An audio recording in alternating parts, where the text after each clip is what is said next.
Bonsoir à toutes et à tous. Épisode final de The Mandalorian. C'était un régal. C'était un régal et en même temps c'était un épisode très étrange. Parce que, et bien évidemment c'est une vidéo 100% spoilers, j'ai eu l'impression que c'était une fin de saison. Et cette absence de cliffhanger final, je me suis dit on va avoir une scène post-générique. Et j'ai attendu jusqu'à la fin une scène post-générique qui n'est pas arrivée. Et j'avoue j'ai une petite frustration. Parce que l'épisode était court, 35 minutes sans le générique. Que certes, c'était un régal parce que c'était blindé d'action et pour une fois, on n'a pas perdu du temps en parlotte comme certains épisodes. Et donc, c'était un régal. Mais j'ai vraiment eu l'impression que c'était une fin de saison. Or, on le sait, il va y avoir une saison 4. C'est acté. C'est officiel. Et en plus, après la saison 4, il y aura un film. Alors, je sais même pas s'il y aura une saison 5, mais il y aura un film réalisé par Dave Filoni qui clôturera le Mandoverse avec Ahsoka et les autres séries de l'univers Mando, Boba Fett, etc. D'ailleurs, on parle d'une saison 2 de Boba Fett. Mais cette fin de saison 3, ça a vraiment l'air de boucler beaucoup d'intrigues. Alors, là où je vous dis que je suis un petit peu frustré, c'est qu'il y a encore beaucoup de choses à raconter. Attention, on ne peut pas terminer la série comme ça. Heureusement, il y aura une saison 4. Mais la manière dont c'est montré, on a l'impression que c'est la fin. Et ça répond pas à tout. Quelles sont les origines de Grogu? On ne les connaît pas. On sait qu'il était là durant l'Ordre 66, mais on ne connaît pas ses origines. On nous dit qu'il a 50 ans dans la saison 1. Certes, il s'est pas écoulé énormément de temps depuis le tout début de la série, même s'il a dû s'écouler 2 ou 3 ans. Il s'est pas écoulé non plus des décennies. Et il a encore toute la vie devant lui. On sait que Yoda avait vécu presque 1000 ans, donc Grogu, il n'y a pas de raison qu'il vive pas plusieurs siècles. Or, mais que va-t-il advenir de Grogu pendant la postlogie 7, 8, 9 Bo-Katan, certes, ça y est, cet épisode, et je pensais que ce serait la saison suivante, vu les longueurs, mais ces deux derniers épisodes, 7 et 8, ils ont reconquis Mandalore, avec Bo-Katan qui devient la chef des Mandaloriennes sur Mandalore, et ils arrivent à vaincre Moff Gideon. Excellent. Bataille épique, mais je vais y revenir. Mando est arrivé un petit peu au bout de son arc narratif. Il adopte Grogu comme son propre fils, qui désormais porte le nom de Din Grogu. Ça fait plaisir. Mais après ça, ils vont devenir chasseurs de primes tous les deux, puisqu'il en fait son apprenti chasseur de primes. Et désormais, ils vont bosser pour la Nouvelle République. Alors un petit peu en scred parce que la Nouvelle République, ils embauchent pas des mercenaires, mais bon, ils se sont arrangés avec le pilote qu'on avait vu dans la saison.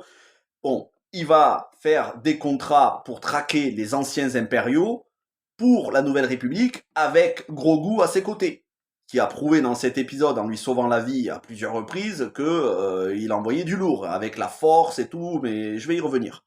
Donc on arrive un petit peu au bout de l'arc narratif de Mando qui désormais adopte Grogu comme son propre fils et se remet à faire ce qu'il faisait dès le premier épisode de la série, c'est-à-dire des contrats. Mandalore est reconquise, Bo-Katan redevient la chef des Mandaloriennes avec l'armurière, Axe Woves et tous les autres, Sasha Banks à ses côtés. Mandalore est sauvé. Moff Gideon, tous ses vaisseaux, ses Stormtroopers, ses Dark Troopers, tout ça, ils se sont fait anéantir. Griff Karga sur la planète Nevarro, tout le monde est en paix. Ça avait l'air vraiment d'une fin de saison. Mais c'est sans compter toutes les intrigues qu'on nous a développées sur cette saison, en particulier Coruscant. Parce que n'oublions pas que sur Coruscant, il y a encore le docteur Pershing, à qui on a lavé le cerveau, mais qui est un pro du clonage.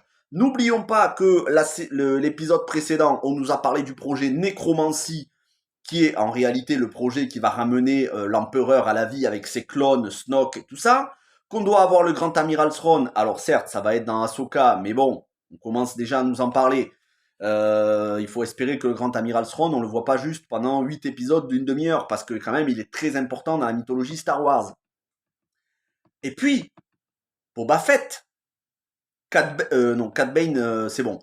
Cobb Vanth, joué par Timothy Olyphant, qu'on avait vu dans Book of Boba Fett. Mais Book of Boba Fett, ça fait partie pleinement de The Mandalorian, puisqu'on avait vu le Mando et Grogu dans Boba Fett. On avait même vu Luke Skywalker et Ahsoka. Donc en fait, Boba Fett, c'était la saison 2.5. Voilà, énormément de pistes laissées en suspens. Donc il faut vraiment, vraiment conclure tout ça avant le film, parce que le film ne peut pas se permettre d'être une conclusion au Mandoverse s'il doit encore répondre à énormément de questions, sachant que le film va pas non plus durer 3 heures. S'il fait 2 heures, 2 heures et quart, à mon avis, ce sera le maximum, peut-être 2 heures et demie, et encore. Donc on peut pas en 2 heures répondre à toutes les questions laissées en suspens. Alors il y aura la saison 4, peut-être un Book of Boba Fett saison 2, il y aura Ahsoka, mais malgré tout, je trouve qu'il y a tellement encore de potentiel que ce serait vraiment dommage de ne faire que 4 saisons de 8 épisodes de The Mandalorian, même si Book of Boba Fett, on peut considérer que c'est une saison, ce serait vraiment dommage parce que cette série transpire l'amour Star Wars, transpire l'esprit George Lucas. Pourquoi l'arrêter alors que elle réconcilie beaucoup de monde qui avait été refroidi par la post-logie?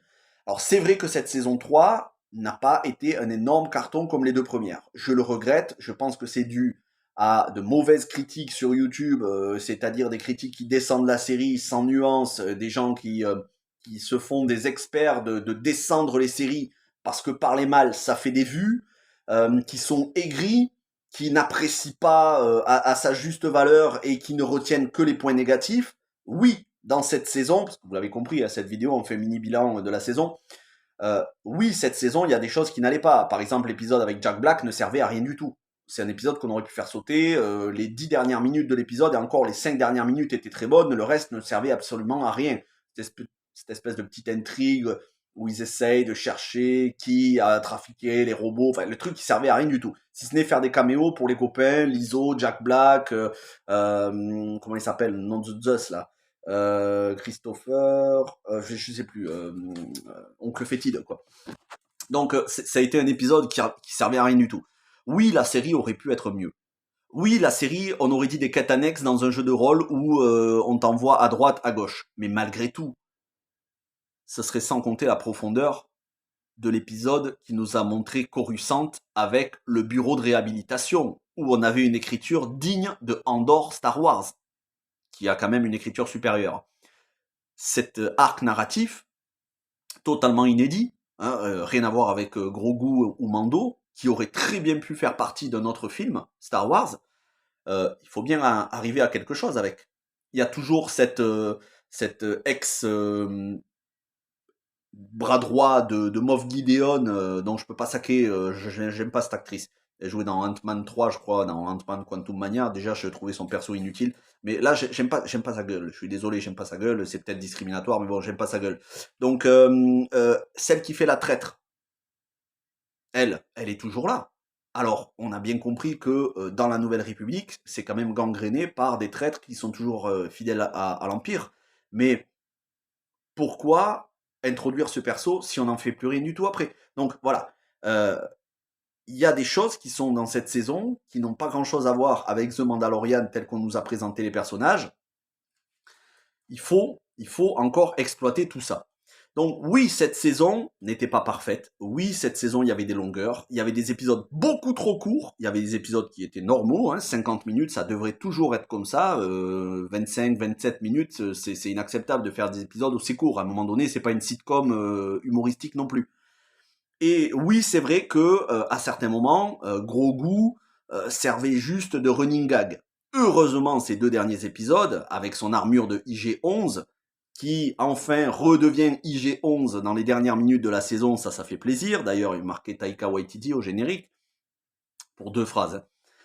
Mais oui, Grogu avec ses commandes, oui dit oui, non, non, oui, non, euh, ça a insufflé de l'émotion, ça a insufflé de la sagesse et du courage au personnage. L'épisode précédent, lorsqu'il séparait les Mandaloriens qui se battaient, là où il vient sauver Mando qui est en galère face à Moff Gideon, où il met en PLS les 3 gardes prétoriens qui sont ensuite les mêmes gardes ou le même style de garde que Snoke a dans l'épisode 8. Voilà, gros goût ultra badass dans une scène qui nous fait penser au final de la saison 1 où par la force il arrive à faire un bouclier d'énergie, un bouclier de force pour que les sous-sols de Mandalore et donc de la base de Moff Gideon qui sont en train d'exploser parce que Axe Woves avec son vaisseau a fait cracher le vaisseau justement pour tout faire exploser dans cette espèce de déluge de feu Grogu, par la force, arrive à sauver Din, Djarin, donc Mando, ainsi que Bo-Katan, qui sont ses parents d'adoption, parce que Bo-Katan, c'est un petit peu comme sa mère, quelque part. Donc oui, on a eu des séquences épiques. La séquence de combat entre Din et Moff Gideon, la séquence de combat au sabre noir avec Bo-Katan, c'était un régal. Avec Bo-Katan qui se battait contre Moff Gideon, c'était vraiment épique. Et Grogu contre les 3 gardes prétoriens en rouge avec leurs armes laser, c'était épique là aussi. Tous les Mandaloriens qui arrivent, qui partent du vaisseau parce qu'ils ont été mis au courant par Axe-Woves que c'est un piège et qui foncent tout droit vers le sol de Mandalore pour venir en aide aux autres, plus tous les Stormtroopers, enfin les Dark Troopers qui eux aussi ont des jetpacks, cette espèce d'affrontement à coups de jetpack et tout, c'était excellent. On est sur du Star Wars digne de cinéma. Mais tout n'était pas parfait dans la saison, ok, y a pas de problème. Malgré tout, c'était une très bonne saison. Et donc, je vous dis, même si elle n'a pas marché, parce qu'il y a beaucoup de monde qui en ont parlé en mal, et qui font un petit peu trop les fines bouches, il faut aussi le dire, il y a des gens qui sont trop exigeants, et ils voudraient qu'on ait la prélogie ou la trilogie originelle à chaque fois. Star Wars, c'est aussi quelque chose de plus léger. Star Wars, c'est pas obligé d'avoir des épisodes à chaque fois épiques, dignes d'une réalisation de cinéma. On peut avoir des choses un petit peu plus légères. Moi, je fais partie de ceux qui défendent Star Wars Made in Disney, parce que j'ai vu, avec ce qu'on nous propose maintenant depuis 3 ans en série, Obi-Wan, qui était très bonne, malgré toutes les critiques négatives, c'était quand même le retour de Hayden Christensen et Ewan McGregor qui fait plaisir, ça aurait pu être mieux, mais c'était très bon quand même. Andor, qui était excellente, The Mandalorian, qui est excellente aussi. Alors oui, il y a la post-logie 7-8-9. À un moment donné, les gars, arrêtez, décrochez un petit peu. Il n'y a pas que les épisodes 7, 8, 9 dans la vie. On a eu Rogue One qui était excellent. Et beaucoup oublient de dire que Rogue One, c'était aussi Disney qui produit. Bon, après, c'est vrai que Solo, c'était pas ouf. Le film servait à rien. Mais bon, à la rigueur, le film était sympa, mais c'est juste qu'il servait à rien du tout parce que tout ce qu'on apprenait dans le film, on le savait déjà. Mais bon, soit. Quoi qu'il en soit, faut arrêter de faire les mecs trop exigeants. Les mecs, les filles, peu importe. Faut arrêter de faire les gens trop exigeants avec The Mandalorian. Parce que si, à cause de ça, la série marche pas et qu'ils abrègent la série, à un moment donné, c'est une série qui est profondément respectueuse de l'esprit George Lucas. On sent que Dave Filoni et Jon Favreau, ils sont là en train de se dire qu'est-ce que ferait George Lucas à notre place. Ils demandent conseil même à George Lucas. On n'oublie pas qu'il était passé sur le tournage et tout.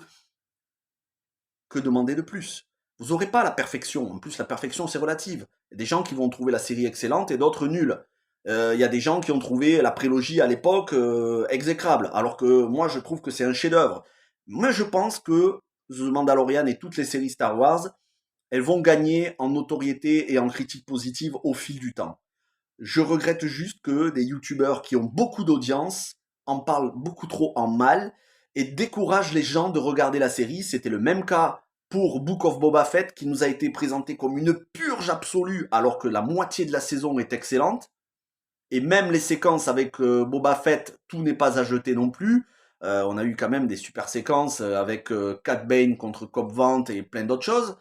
Mais voilà, les gens, ils ont fait une fixette. Ah, on a vu des Vespa fluo de Power Rangers. Power Rangers, d'ailleurs, il y a un film Netflix qui sort aujourd'hui ou demain. Je le regarderai, je vous en ferai la vidéo. Mais voilà, les gens ils ont fait une fixette sur les détails.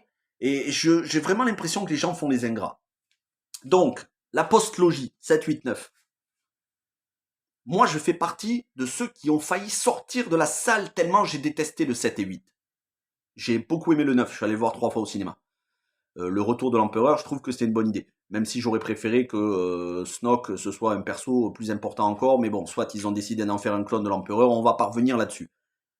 Mais les gens, calmez-vous avec le 7, 8, 9. Tout n'est pas à jeter.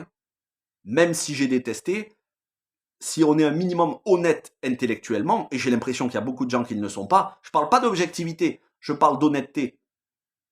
Tout n'est pas à jeter dans le 7, 8 et 9. Et moi, je suis très content de cette saison 3 de The Mandalorian, parce qu'elle a réussi un pari quasi impossible. Me donner envie de revoir le 7, 8, 9 et de redonner une chance à cette trilogie. Parce que, et c'est là pour moi la plus grande réussite de cette saison 3 de The Mandalorian, elle arrive à combler des espaces vides qu'on avait dans le 7 et 8, même dans le 9. Elle arrive à nous expliquer beaucoup plus de choses sur la Nouvelle République et son fonctionnement. Nouvelle République qui va se faire défoncer à la fin de l'épisode 7 avec la base Starkiller. Et ça arrive à nous faire comprendre le projet Nécromancie, le clonage, l'intérêt du clonage, avec le commandant Hux, le père de Hux, donc de Domhnall Gleeson dans la trilogie. Cette saison 3 comble les trous de la post-logie. On refera pas les films, on va pas les décanoniser. Et je suis très content qu'il y ait un film avec Rey pour continuer une sorte d'épisode 10, même je suis pas sûr qu'ils vont l'appeler épisode 10. Je suis très très content qu'on continue après.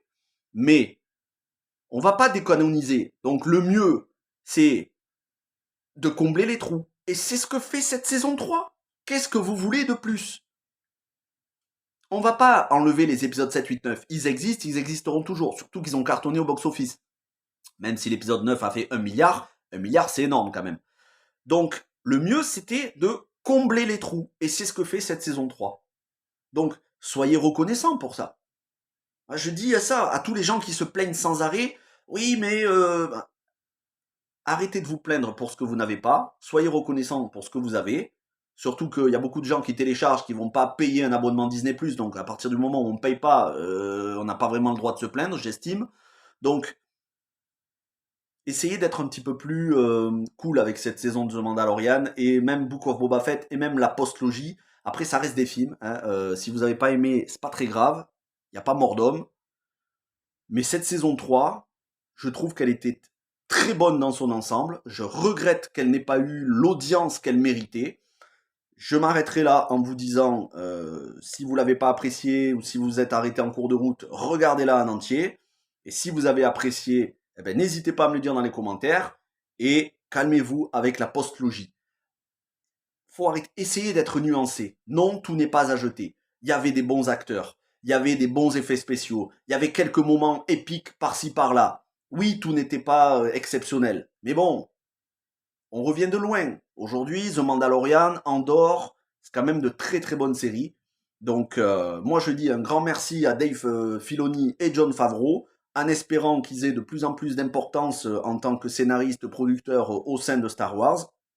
Mais c'est ce qui a l'air de se passer pour eux. Donc tant mieux pour eux, tant mieux pour nous. Et puis j'ai hâte de voir la prochaine série qui sera Ahsoka, qui sortira au mois d'août. J'espère que c'est votre cas aussi. En tout cas, voilà, faut arrêter à un moment donné d'être blasé, d'être aigri. C'est fatigant. C'est fatigant, ces youtubeurs qui sont tout le temps là, c'est nul, ça vaut rien. Franchement, c'est fatigant.